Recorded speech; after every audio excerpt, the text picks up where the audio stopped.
Hello दोस्तों, नमस्कार। स्वागत है आप सभी का एक बार फिर से आपके अपने यूट्यूब चैनल गुरु इस्माइल में। दोस्तों, आज इस वीडियो के अंतर्गत हम बात करेंगे स्टाफ लॉगिन पर प्रपत्र 10 को कैसे अपडेट किया जाना है। जी हाँ दोस्तों, नए अपडेट के अनुसार अब जो प्रपत्र 10 है वो स्कूल के शाला दर्पण पोर्टल से अपडेट न होकर अब कार्मिक के व्यक्तिगत निजी आईडी स्टाफ लॉगिन से अपडेट किया जाना है, जिसके लिए यह सभी प्रक्रिया ऑनलाइन शुरू हो चुकी है। तो प्रपत्र 10 को कैसे अपडेट करना है, इस वीडियो में संपूर्ण जानकारी प्राप्त करेंगे। तो चलिए शुरू करते हैं। इसके लिए आपको सबसे पहले अपने पसंदीदा वेब ब्राउज़र को ओपन कर लेना है और स्टाफ लॉगिन सर्च करना है। सबसे ऊपर यहाँ पे आपको अपनी स्टाफ लॉगिन आईडी एंटर कर देनी है, पासवर्ड एंटर करना है, उसके बाद में कैप्चा जो आपको यहाँ पे दिया हुआ होगा, उस कैप्चा को यहाँ पे ऐड करके और लॉगिन बटन पर क्लिक कर देना है। जैसे आप लॉगिन बटन पे क्लिक करेंगे, आपके सामने आपकी जो प्रोफ़ाइल है, वो ओपन हो जाएगी। यहाँ पे आप देखेंगे कि प्रोफ़ाइल का एक टैब जो है आपको यहाँ पे दिखाई देगा, उस प्रोफ़ाइल के टैब पर आपको क्लिक कर देना है। जैसे आप प्रोफाइल के टैब पे क्लिक करेंगे, उसके तुरंत नीचे आपको यहाँ पर एंट्री फॉर्म P10 दिखाई देगा। इस पर आपको क्लिक कर देना है।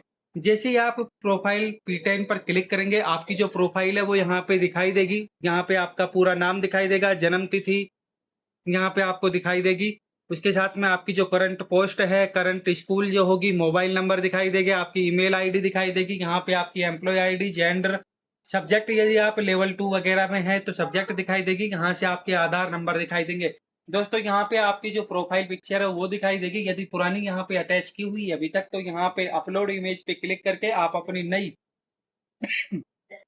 फोटो जो है यहाँ से अपडेट कर सकते हैं। तो दोस्तों, अब हम जान लेते हैं कि हमें क्या-क्या चीज़ें जो हैं यहाँ पे अपडेट करनी है। तो यहाँ पे आप देखेंगे अपनी पर्सनल व्यक्तिगत जानकारी अपडेट करनी है, एजुकेशन क्वालिफ़िकेशन यहाँ पे अपडेट कर सकते हैं, प्रशैक्षणिक जानकारियाँ जो हैं, सर्विस है, प्रमोशन है, फैमिली, एड्रेस, बैंक, ट्रेनिंग्स, विभागीय जाँच, सेवा विवरण, स्टूडेंट रिजल्ट, विद्यार्थी का परिणाम, व्यू और लॉग प्रोफाइल्स। तो चलिए हम सबसे पहले यहाँ पर व्यक्तिगत जानकारी जो है इसको देख लेते हैं। तो इसके लिए आपको यहाँ पर जो व्यू बटन दिया हुआ है, इस व्यू बटन पर क्लिक कर देना है। जैसे ही आप व्यू बटन पे क्लिक करेंगे, आपके सामने यह ऑप्शंस जो हैं वो दिखाई देंगे। यहाँ पे आपके सामने एसआई नंबर दिखाई देगा, जीपीएफ नंबर दिखाई देना।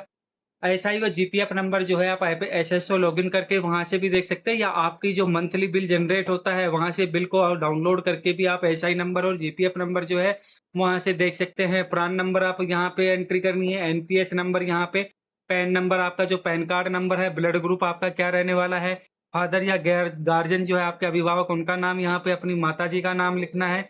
यहाँ पे आपको अपनी जाति और यहाँ पे अपने धर्म की एंट्री जो पहले से ही सबमिट मिलेगी। नंबर ऑफ चिल्ड्रन, अभी आपके कितने बच्चे, ये वो संख्या यहाँ पे बिफोर 1 जून 2002 से पहले आपके कितने बच्चे, उनकी संख्या यहाँ पे एंटर करनी है। आफ्टर 1/6/2002 के बाद के बच्चों की संख्या यहाँ पे।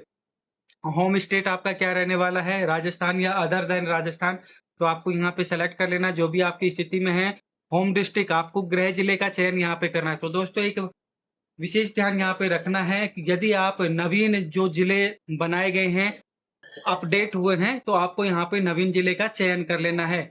यहाँ पे जन आधार नंबर डालना है, पासपोर्ट नंबर यदि आपने बनवाया हुआ है तो उसकी एंट्री कर देनी है। उसके बाद में आप यहाँ पे देखेंगे are you special education teacher, यदि आप यस पर क्लिक करते हैं, यस पे क्लिक करेंगे तो आपको आरसीआई के रजिस्ट्रेशन नंबर है वो यहाँ पे एंटर करना होगा। रजिस्ट्रेशन की डेट आरसीआई स्पेशल एजुकेशन के लिए आपको उसकी एंट्री यहाँ पे करनी होगी। स्पेशल टीचर कैटेगरी, आपकी जो कैटेगरी है आईडीएमआर या एचआई जो भी कैटेगरी है, आपको उस पर क्लिक कर देना है। यदि आप यस पे करते हैं तो आपके सामने ये तीनों ऑप्शन जो है वो दिखाई देंगे। यदि आप नो पे क्लिक करेंगे तो आपके सामने ये तीनों ऑप्शन है वो यहाँ से हटा दिए जाएँगे। पर्सनल व्यक्तिगत जानकारी में ही देखेंगे, अभी यहाँ पे नो हमने किया तो वो जो डिटेल है वो यहाँ से हट चुकी है। उसके बाद में टीचर गॉट ऑनर्स, यदि आपको किसी भी प्रकार का पुरस्कार प्राप्त हुआ है, जिला स्तर, संभाग स्तर, राज्य स्तर, राष्ट्रीय स्तर पर, उनका चयन करना है। नहीं की स्थिति में कोई नहीं के बटन पर क्लिक कर देना है। ऐसे ही अन्य कोई सम्मान प्रशंसा पत्र मिला है तो उस स्थिति पर आपको जो भी आप पे लागू होता है उसका चयन करना है। नहीं मिला है तो कोई नहीं पे क्लिक कर देंगे। उसके बाद में स्पेशल एबिलिटी एक्टिविटी आपके द्वारा क्या करवाई जाती है, scout guide, NCC, NSS, yoga, CWSN, शाला दर्शन या कहे शाला दर्पण, खेलकूद, परीक्षा प्रभारी, एमडीएम, प्रार्थना स्थली कार्यक्रम, सांस्कृतिक बाल सभा या पुस्तकालय, जो भी आप पे लागू होता है उनको टिक कर देना है। जैसे शाला दर्पण है तो शाला दर्पण पे, परीक्षा प्रभारी है या एमडीएम प्रभारी या जो भी आप पे लागू हो उसको क्लिक कर देना है। And you an excellent player, क्या आप उत्कृष्ट खिलाड़ी हैं? आपकी स्थिति में यस है तो यस पे क्लिक करना है, नो है तो नो पे क्लिक कर देना है। मैं यहाँ पे नो पे क्लिक कर दूंगा। उसके बाद में आपके द्वारा बीएलओ का दायित्व निर्वहन किया जा रहा है या नहीं, हाँ की स्थिति में हाँ या नहीं की स्थिति में नहीं पे क्लिक कर देना है। उसके बाद में यहाँ पे कार्मिक का ईपिक नंबर, आपके जो वोटर आईडी नंबर है वो यहाँ पे एंटर आपको कर देनी है। ईपिक के अनुसार आपकी विधानसभा क्या है उसकी एंट्री करनी है। आईएफएमएस आईडी, दोस्तों आईएफएमएस आईडी आपको यहाँ पर कहाँ से एंटर करनी है, इसके लिए आपको अपने डीडीओ, जी हाँ, आपको अपने डीडीओ से संपर्क करना होगा, उनसे अपनी आईएफएमएस आईडी ले सकते हैं, या आप आईएफएमएस 3 ऐप के थ्रू लॉगिन करके भी वहां से अपनी ये आईडी ले सकते हैं। वर्तमान पद पर आपकी नियुक्ति का प्रकार क्या है, तो यहाँ पे देखिए जो भी तृतीय श्रेणी शिक्षक है वो डीआर, जिला परिषद या नॉन आरपीएससी दोनों में से कोई भी सिलेक्ट कर सकते हैं। Date of joining and any government service, आपकी जो प्रथम बार जो सर्विस लगी थी गवर्नमेंट जॉब में उसकी दिनांक क्या है वो आपको यहाँ पे एंटर कर देनी है। Date of joining in educational department at any post, किसी भी प्रकार की पोस्ट आपने जो शिक्षा विभाग में प्रथम कार्य ग्रहण किया है उसकी तिथि आपको यहाँ पे एंट्री करनी है। वर्तमान पद पर कार्य ग्रहण की तिथि यहाँ पे एंटर करनी है। कार्मिक का नियुक्ति अनुसार मूल शिक्षा का सेटअप क्या है। तृतीय श्रेणी शिक्षक जिनकी प्रथम नियुक्ति चाहे प्राथमिक शिक्षा सेटअप में हुई हो या वो अभी माध्यमिक शिक्षा में हुई हो, उन्हें यहाँ पे प्राथमिक शिक्षा सेटअप ही क्लिक करना है। प्रथम नियुक्ति का विभाग शिक्षा विभाग या पंचायती राज, तो तृतीय श्रेणी शिक्षकों को यहाँ पे पंचायती राज सेलेक्ट करना है, और जो द्वितीय श्रेणी या प्रथम श्रेणी है उन्हें शिक्षा विभाग सिलेक्ट करना है। कार्मिक की 6D चयन की स्थिति, यदि हाँ पर क्लिक करते हैं, यदि आपका 6D के तहत चयन हुआ है तो आपको यहाँ पे अपने जिले का चयन करना है। 6D आदेश क्रमांक, 6D में चयन की दिनांक, अन्यथा यहाँ पे आपको नहीं कर देना है। नहीं पे क्लिक करने से आपसे ये जो ऑप्शन है तीनों ये यहाँ पे क्लोज हो जाएंगे। उसके बाद में आपको नीचे यहाँ पे लॉक सेक्शन और सेव का ऑप्शन मिलेगा। यदि आप अभी इसमें किसी भी प्रकार का परिवर्तन नहीं करना चाहते हैं तो लॉक के ऊपर क्लिक करेंगे। लॉक करने के बाद आप इसमें किसी भी प्रकार का परिवर्तन नहीं कर पाएंगे। अभी मैं यहाँ पे सेव करना चाहूंगा, जैसे ही सेव के बटन पे क्लिक करूंगा आपके सामने स्क्रीन पर एक पॉपअप आएगा, फॉर्म सबमिटेड सक्सेसफुली। यहाँ से आप क्रॉस के आइकन पे या क्लोज पे क्लिक करके इसे बंद कर सकते हैं। आगे चलेंगे, अब हम बात करेंगे एजुकेशनल शैक्षणिक टैब के ऊपर। यहाँ पे आपकी 10वीं 12वीं की जो या बीए बीएससी की जो शैक्षणिक डिग्रियां हैं उनके यहाँ पे एंट्री करनी है। यदि आप किसी भी प्रकार का परिवर्तन करना चाहते हैं तो यहाँ एडिट बटन पे क्लिक करेंगे। जैसे ही आप एडिट पे क्लिक करेंगे इससे पहले आप देखेंगे यहाँ पे नॉट अपडेटेड लिखा हुआ है। यदि आप किसी भी प्रकार का परिवर्तन करेंगे तो यहाँ पे अपडेट लिखा हुआ आएगा। यदि आपको किसी भी प्रकार की एंट्री नई करनी है, नई एंट्री यहाँ पे करनी है, तो आपको उससे पहले अपने पीओ को अवगत कराना होगा। उसी के बाद आपको यहाँ पे नई एंट्री करनी है। एंट्री करने के लिए आपको यहाँ पे ऐड न्यू रो पर क्लिक करना होगा। आगे चलेंगे प्रोफेशनल प्रशैक्षणिक डिग्री की। यदि हम बात करें प्रशैक्षणिक योग्यताओं की तो यहाँ प्रशैक्षणिक योग्यताओं पे क्लिक करेंगे। आपकी डीएड, रीट, बीएड जो भी प्रशैक्षणिक योग्यताएं हैं उनकी एंट्री आप यहाँ पे करेंगे। वहीं फिर एडिट करना हो तो एडिट के बटन पे क्लिक करेंगे और कोई नई एंट्री करने के लिए यहाँ पर ऐड न्यू रो पर क्लिक करेंगे। सर्विस सेवा की यदि हम बात करें तो आपकी ज्वाइनिंग से लेकर के वर्तमान तक जितनी भी प्रकार की सेवाएं रही हैं जिस जिस विद्यालय में, उनका जो विवरण है वो आपको यहाँ पर दिखाई देगा। एडिट करने के लिए सामने एडिट बटन मिलेगा और यहाँ पे नॉट अपडेटेड, यदि आप किसी भी प्रकार का परिवर्तन नहीं करते हैं। नहीं, नई एंट्री करने के लिए, नई न्यू एंट्री करने के लिए आपको ऐड न्यू रो पर क्लिक करना है। लॉक करने के लिए सभी के टैब पे यहाँ पे आप देखेंगे कि लॉक सेक्शन मिलेगा। आप सभी को अगर लॉक करना चाहें तो हाथों हाथ जो है उनको लॉक भी कर सकते हैं। आगे चलेंगे, प्रमोशन पदोन्नति के लिए हम बात करेंगे तो यहाँ व्यू बटन पे क्लिक करेंगे। क्या सेवा काल पदोन्नति कार्यक्रम ये आप पे लागू होता है, तो उस पर यस या नो का आपको चयन करना है। उसके साथ में आपको यहाँ पे लॉक सेक्शन भी मिलेगा, आप इस पे लॉक या सेव भी कर सकते हैं। फैमिली पारिवारिक टैब की यदि बात करें, व्यू बटन पे क्लिक करेंगे। क्लिक करने पे आपके सामने यहाँ पे पारिवारिक स्थिति है वो यहाँ पे ओपन हो जाएगी। आपको यदि नई एंट्री करनी है, न्यू एंट्री करने के लिए ऐड न्यू रो पे क्लिक करेंगे। यदि पहले से जो एंट्री आपकी यहाँ पे सेव है उनमें किसी प्रकार का परिवर्तन करना चाहते हैं तो एडिट बटन पे क्लिक करेंगे और उन पर जो भी वांछित आपके परिवर्तन है वो कर सकते हैं। सभी अपडेट करने के बाद में आप यहाँ पे लॉक सेक्शन पर क्लिक करके इसे लॉक भी कर सकते हैं। एड्रेस पता की यदि हम बात करें तो न्यू टैब, यहाँ पे व्यू पे बटन पे क्लिक करेंगे, एड्रेस जो हमारा ओपन हो जाएगा। फिर से यहाँ पे वही कंडीशन लागू होती है। यदि आपके जो नवीन जिले से संबंध रखते हैं तो आपको यहाँ पे अपना जिला, ब्लॉक वगैरह सभी जो है वो यहाँ पे परिवर्तन कर लेना है। ऐसे ही कार्मिक के वर्तमान निवास के पता, यहाँ पे भी यदि आप नवीन जिले में अभी स्थापित हुए हैं तो आपको यहाँ पे भी अपने नवीन जिलों की एंट्री कर लेनी है।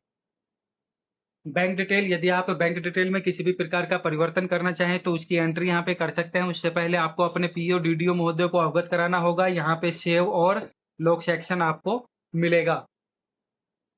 ट्रेनिंग्स प्रशिक्षण की यदि हम बात करें, आपने अभी तक जितने भी प्रकार की प्रशिक्षण या ट्रेनिंग्स अभी तक शामिल हुए हैं, उनकी एंट्री यहाँ पे आपको करनी होगी। न्यू एंट्री करने के लिए आपको यहाँ टेबल में सबसे नीचे सेलेक्टेड करके ऑप्शन मिलेगा, वहां से आप अपनी ट्रेनिंग्स की जो है न्यू एंट्री कर सकते हैं।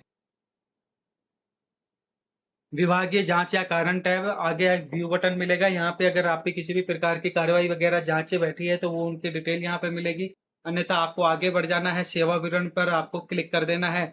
यहाँ पे आपका जो भी सेवा विवरण रहा है उसकी समरी जो है वहाँ पे मिलेगी। कार्यग्रहण की तिथि है, प्रथम कार्यग्रहण, नियुक्ति पद जो है, नियुक्ति का प्रकार, जिस कार्यालय पर कार्यरत है पद पर कार्यग्रहण की तिथि, वर्तमान पद, नियुक्ति का प्रकार, सभी डिटेल्स जो है आपको यहाँ पर मिल जाएगी। उसके बाद में दोस्तों हम चलेंगे स्टूडेंट रिजल्ट, विद्यार्थी परिणाम, बहुत ही इंपॉर्टेंट यहाँ पे रहने वाला है। इंपॉर्टेंट नोट्स जो है वो आप देख सकते हैं। अध्यापन कक्षा परिणाम के लिए एक ही कक्षा में एक विषय को आंशिक रूप से एक से अधिक विषय अध्यापकों ने यदि अध्यापन करवाया है तो परीक्षा परिणाम सभी विषय अध्यापकों का निर्धारित किया जाएगा। यदि एक ही कक्षा में एक से अधिक शिक्षक जो है अध्यापन कार्य करा रहे हैं तो उनके सभी के ये एंट्री की जाएगी। पॉइंट नंबर 2 की हम दोस्तों बात करेंगे। एक ही कक्षा में एक विषय को अलग-अलग समयावधि के लिए एक से अधिक अध्यापकों ने पढ़ाया तो अधिकतम समय जिस भी शिक्षक ने अध्यापन कराया होगा, परीक्षा परिणाम उन्हीं के स्टाफ लॉगिन से किया जाना है।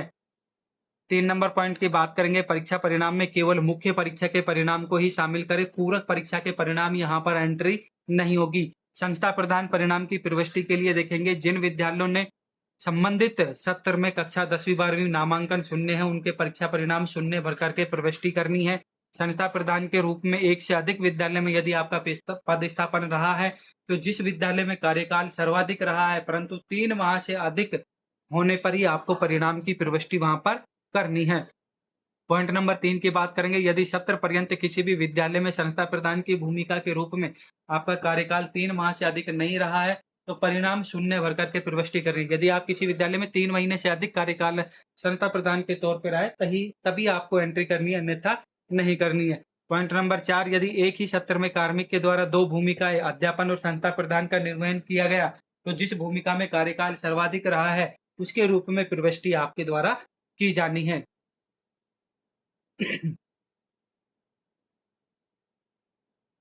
चलिए यहाँ पे देख लेते हैं कि रिजल्ट की एंट्री करनी कैसे है। यहाँ पे सबसे पहले आपको अपना सत्र सेलेक्ट कर लेना है। उसके बाद में भूमिका कक्षा अध्यापन के तौर पे कर रहे हैं, संस्था प्रदान के तौर पे तो उसकी यहाँ पे सेलेक्ट कर लेना है। उसके बाद में आपको जिला सेलेक्ट कर लेना है, ब्लॉक सेलेक्ट करना है।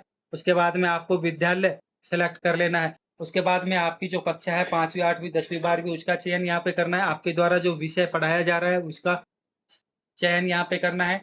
अंतिम परीक्षा में आपके जो विद्यार्थी है कुल प्रविष्टि कितनी रही थी उनकी एंट्री यहाँ पे करनी है। उसके बाद में ए ग्रेड कितने विद्यार्थियों को मिला है, बी ग्रेड कितने विद्यार्थियों को, सी ग्रेड, डी ग्रेड और ई ग्रेड, उनकी सभी की एंट्री यहाँ पे कर लेनी है। दोस्तों एक एरर मेरे को यहाँ पे देखने को मिला था, जैसे मान लीजिए मैंने यहाँ पे 40 विद्यार्थी एंटर किए, 30 ए ग्रेड में और बी ग्रेड में 10, तो यहाँ पे जो परसेंटेज है वो यहाँ पे 85% उस टाइम शो हो रहा था। यदि आपकी ऐसी स्थिति में दिखाई देती है तो आपको यहाँ से एक बार हटा करके किसी और ग्रेड में जैसे सी है, ई है या डी में भर करके उनको फिर से एडिट करके वापस से जो वन सही एंट्री है उसको करेंगे तो यहाँ पे जो 100% है वो आपको दिखाई देगा। उसके बाद में कार्मिक विद्यालय में ठहराव की अवधि जो है वो यहाँ पे कब से लेकर के कब तक की उसकी एंट्री कर देनी है और यहाँ सेव बटन पर क्लिक कर देना है। आगे चलेंगे दोस्तों, यहाँ पे आप व्यू लॉग प्रोफाइल देखे पे क्लिक करेंगे, जहां से आप अपना पूरा प्रपत्र टैन है वो देख सकते हैं और फाइनल लॉक जो है वो भी आप यहां से कर सकते हैं। तो दोस्तों आपको हमारी ये वीडियो कैसी लगी कमेंट बॉक्स में हमें जरूर बताना। मिलेंगे एक और नई वीडियो में, तब तक के लिए जय हिंद, जय भारत।